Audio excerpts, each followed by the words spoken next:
Conditions for this year, King of the Air 2020, wasn't as I had predicted them. It wasn't that strong. I wanted between 40 and 50 knots, just to, change the whole scene up a bit, because we had all the previous editions of King of the Air. We had like between 30 and 40, maybe 38 knots, which is cool, but it just allows all the freestyle boys to do handle passes and stuff. So I was hoping for, between 40 and 45, maybe gusting 50 knots, so that they wouldn't be able to unhook, and that would change the game totally. It would be, I think it would be 5 different people on the podium.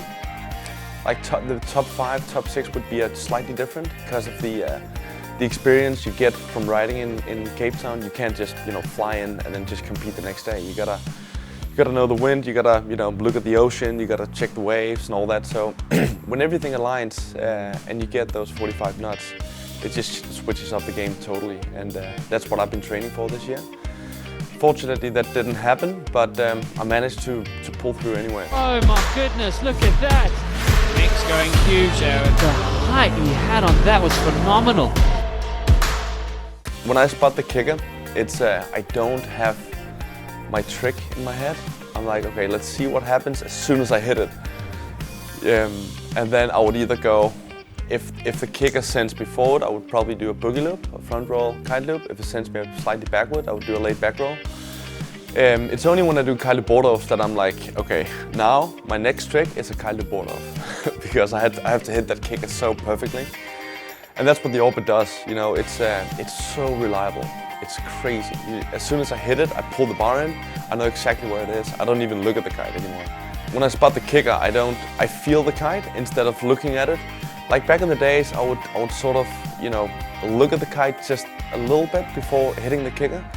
But now it's just like an extension of me, which I've been looking for in a kite. And I found that in the orbit now. So it helped me get those heights, and you can kite loop it too, which is crazy. So as soon as you hit that peak of your jump, pull one side of the bar and you just fly. So that combination really got me those high scores. Red Bull King of the Air winners, we have Jesse Richmond, we have Nick Jacobsen, and we have Aaron Handler. What a way to end it. Who will be on top here for 2020? King of the Air is one of those events, it's once a year, which is cool.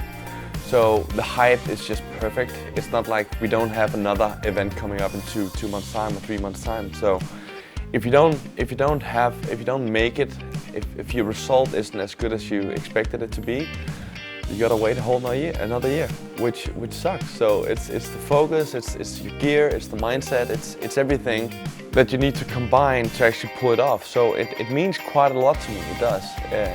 I never really been competing that much, but for the last 8 years, I've been competing in King of the Air, and I know myself well enough that if I don't get a top 6, then I'm extremely bummed. Like, shit. And I always keep telling myself that I'm not a big competitor. But it turns out I'm actually a super big competitor, As soon as that buzzer goes, I'm like, focus. I don't talk to anyone. I'm like, even with my girlfriend Marie, like, just don't talk to me for the next half an hour. Just feed me some mango or give me some water or something. Just fill me up with protein. I need to focus. So I really become this warrior at King of the Air because it means a lot to me.